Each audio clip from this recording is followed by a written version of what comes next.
Welcome to our video lecture on topic D1.3 mutation and gene editing. This is our additional higher level content. So SL friends, you will not be assessed against this. Our guiding questions continue to be, how do gene mutations occur and what are the consequences of gene mutation? This video is all about gene editing. And our objectives today, we're going to describe the use of restriction enzymes to create transgenic bacteria. We're going to talk about how we can literally knock out genes from genomes. And then we're going to outline the actions of CRISPR-Cas9 and its amazing uses in gene editing. First up, bacterial transformations. Bacteria is super cool. They've got their one large circular piece of DNA, their one circular chromosome. Remember, these guys are not associated with histone proteins. Bacteria also have these super cute little circular pieces of DNA called plasmids. Bacteria will use those plasmids to share some genetic information, so they'll make a copy of their own plasmid. They will use some of their pili, attachment pili, and attach to each other, and then those plasmids just can get sent through the pili to share with a different bacteria cell. This is known as conjugation. We humans have definitely stolen some of those plasmids, and we chop them up with a special kind of enzyme known as a restriction enzyme or a restriction endonuclease.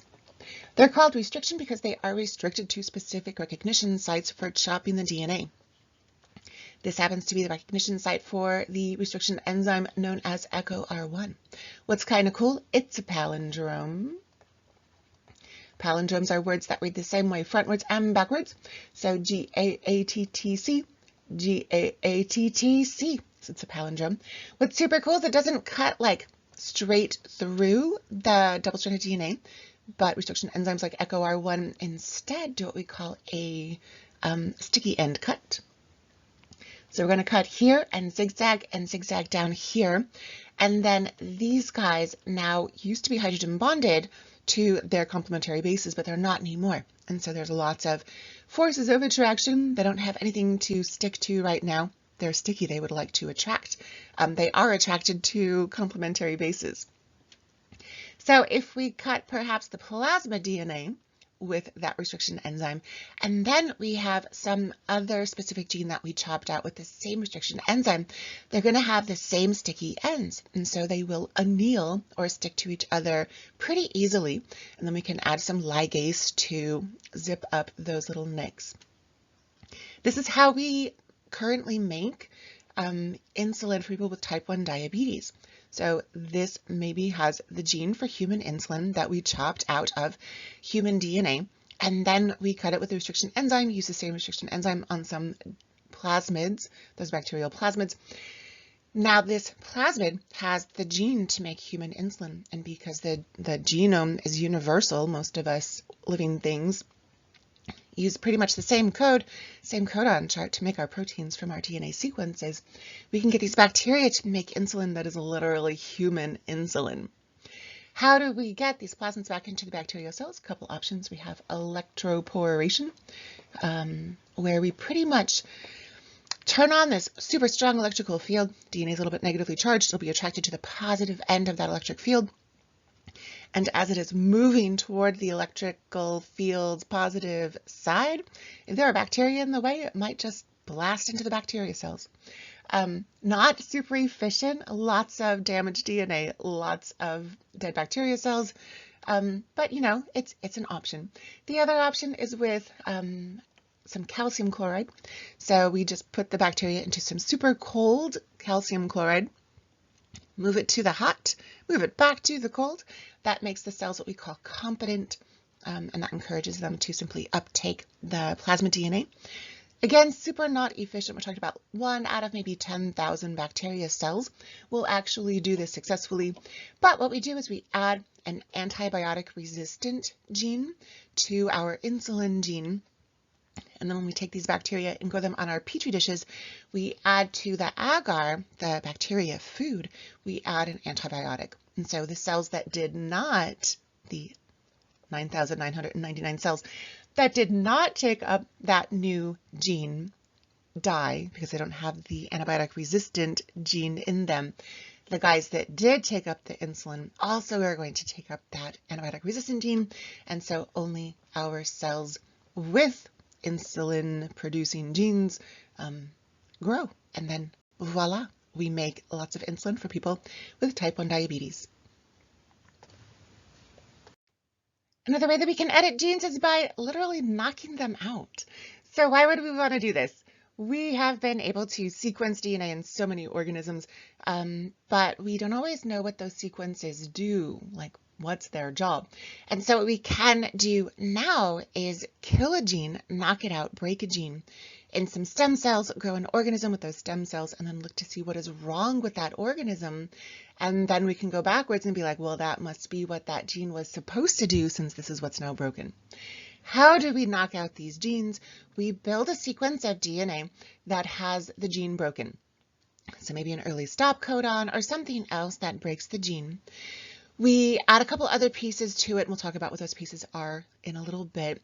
We get them into some stem cells, sometimes with a virus. So viruses will infect cells by inserting their DNA. So if we can get this DNA into a virus, the virus will get that DNA into some host cells.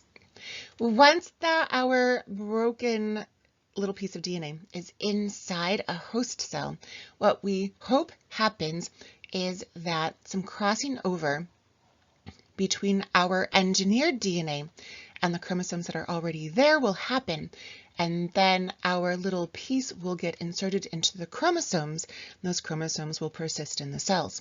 Sometimes that doesn't work. Sometimes we have our little piece of DNA get inserted into the wrong spot. But luckily, when that happens, the cells get killed off by this antiviral medicine ganciclovir. Sometimes there's no insertion of our broken gene, but that's okay because that means that the new cells don't have that neomycin resistance, and so those guys get killed by the neomycin. So lots of controls to kill off the cells that do not have the correct crossing over to get our target gene. The next step in this process is to take those stem cells that have that mutation, our knocked out gene, we're using little m for the knockout here. We take those stem cells that have the broken gene and we put them into a mouse embryo. We're using mice as our model organism today. That embryo now has some cells from the normal embryo and then some of those broken, knocked out genes. We put that embryo into a surrogate mom, and then a baby is born, and that baby is what we call a chimera because it's literally formed from two different strains of cells. So it'll have cells that are genetically different from each other. Most of the time we talk about how, oh, in your body, all your cells have all the same DNA. We just activate and deactivate different genes. No, this guy literally has cells with different kinds of DNA. We pick a male from these chimeras because they can make oh so many sperm, and some of those sperm will have those mutated, broken, knocked out genes. That chimeric male that's making some sperm that have the broken gene, we're going to mate with a homozygous recessive female, so a little bit of a test cross here.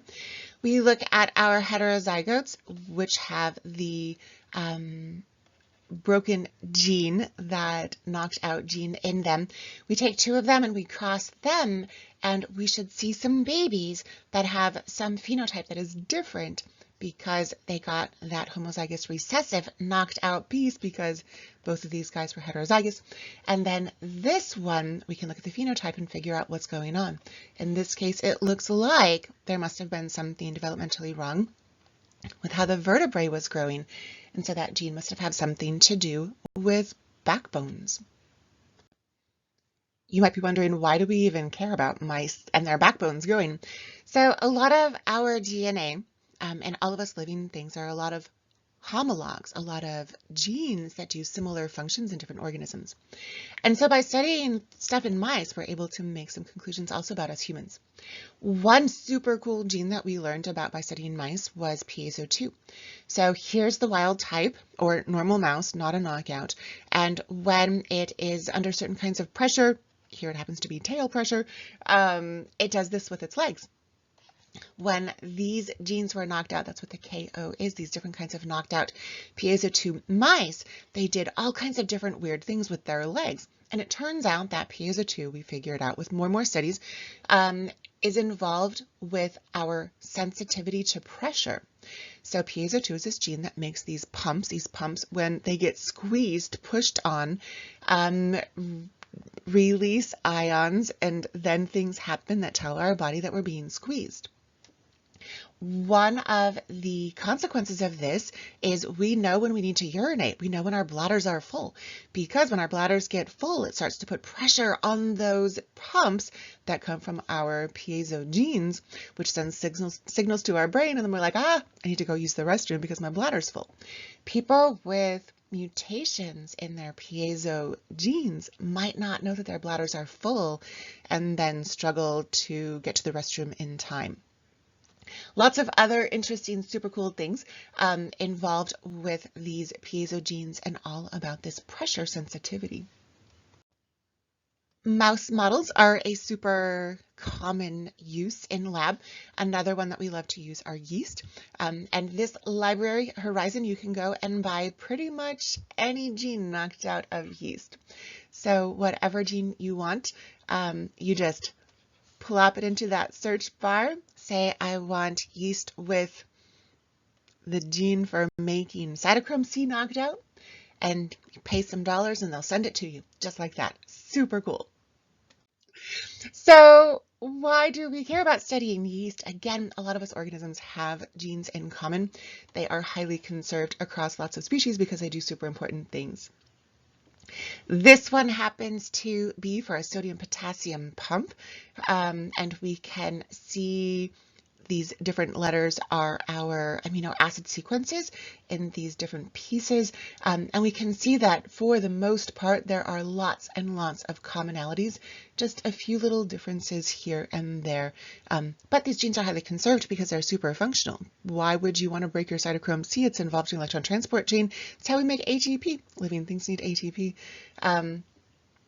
There are some pieces, though, we don't know why they're conserved, and it is an area of active research. So if you're feeling like, oh, I want to be a geneticist, but I don't know what I'm going to study, figure out why some of these DNA sequences are so highly conserved. And last, but definitely not least, of our gene editing techniques is CRISPR. So CRISPR stands for clustered, regularly interspaced, short palindromic repeats. Clustered like they're next to each other, regularly interspaced like, I don't know, they are regularly spaced apart. They're fairly short, just 20 nucleotides long. Palindromic repeats, so palindromes, they read same fronts and backs, just like those recognition sequences for the restriction enzymes that we talked about a couple slides ago. And then they repeat. Science has discovered these a few years ago. Well, not a few, like 20. And then here they're like, oh my gosh, this is so cool. Look at these things that repeat over and over and over. And between the repeats, there are these things called spacers.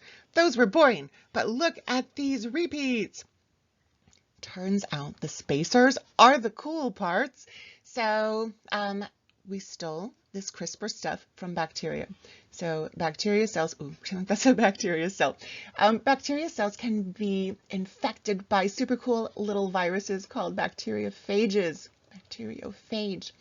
So these bacteriophages or viruses literally take their little piece of DNA, plop it into the cell, the bacteria cell, and all the bacteria is sick. Bacteria don't want to get sick with viruses, and so they have kind of like an immune system, and that immune system is CRISPR and the Cas enzymes that go along with it. So what happens is that DNA from the virus gets in here. There's an enzyme called Cas, one of the Cas enzymes comes along, chops up the DNA of the virus so that the virus cannot make the bacteria sick, and then the Cas enzyme is actually going to take that little piece of DNA and plug it into the bacteria's DNA. This little thing right here is a piece of viral DNA from a former viral infection. And then it's going to sit in the genome of the bacteria. The bacteria carries out transcription, makes some RNA, and now we have viral DNA that is now viral RNA. That viral RNA is then going to associate with another Cas enzyme, and then that Cas enzyme is going to float around in the bacteria cell with that little piece of viral RNA recognition sequence. And if this guy runs into that same sequence of DNA because that virus came back, then this enzyme super lickety-split chops up that DNA of the virus. No viral infection happens. So cool. Basically, a little bit of an immune system for these bacteria. We're going to zoom in on one of those enzymes with that RNA. So again, that little piece of RNA was transcribed from the CRISPR array. So that spacer and then some of those repeating pieces. Here is that guide RNA. So we call it the guide RNA, and it associates, locks into these Cas9 enzyme proteins. This is the repeating part. This is the spacer part that the bacteria stole from a virus when it killed the virus that was trying to infect it. This guy floats around the cell, and anytime it encounters some DNA, it's going to scan the DNA. And so that target DNA is getting scanned, and it just kind of goes straight on through that little chunk of the protein. And if there's a complementary match between the spacer and the target DNA, then Cas9 enzyme just chops up that DNA.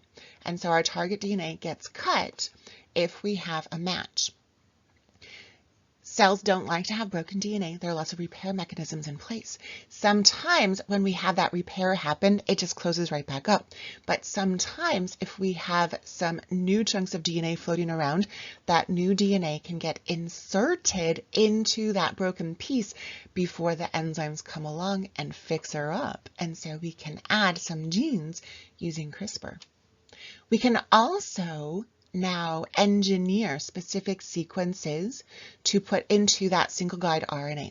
So we can decide what that RNA sequence is. We can build those RNA sequences to target specific DNA sequences so that we can then chop the DNA where we want to chop the DNA. So we definitely stole this idea from bacteria, and we are using it to do amazing things. We can definitely add some early stop codons and then knock out genes that way instead of the way that we were talking about earlier. We're going to talk about one more level of CRISPR-Cas9 gene editing. This is prime editing. And then we're going to call this lecture done for the day, my friends. So here again is our Cas9 protein with our single guide RNA. Here is that sequence that will recognize the DNA so that Cas9 can cut it. We're going to edit Cas9 a little bit so that instead of it doing a cut all the way through, it only cuts on one side. So instead of all the way through, just a halfway cut through the DNA, the target DNA. We're also going to add reverse transcriptase enzyme to this whole complex. Reverse transcriptase literally takes the RNA and reverse transcribes it back into DNA. We're also going to add a little bit of a sequence for that reverse transcriptase to use. So here's the RNA that's going to get reverse transcribed into DNA. So we end up with our lovely target DNA. There's a recognition, there's a little snip-de-doo, and then we're going to start, because this whole thing kind of flaps up, we are able to get this guy to kind of turn around, complementary bind to that primer binding site, and then reverse transcriptase is going to build DNA for the RNA that we plugged in there because we want to add a specific DNA sequence in here. Then we do the whole thing on the other side. And then this and this piece of DNA is brand new to the cell. We can add whole entire gene sequences. We can add an early stop codon.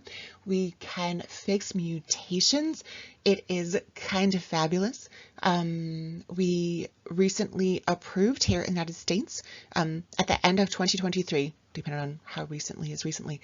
At the end of 2023 here in the United States, we recently approved CRISPR-Cas9 editing for sickle cell anemia.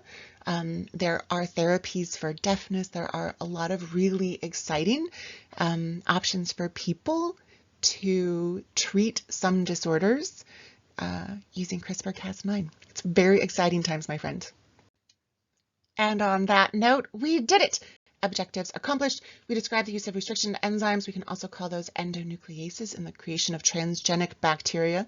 We talked about gene knockout, kill a gene to figure out what it was supposed to do.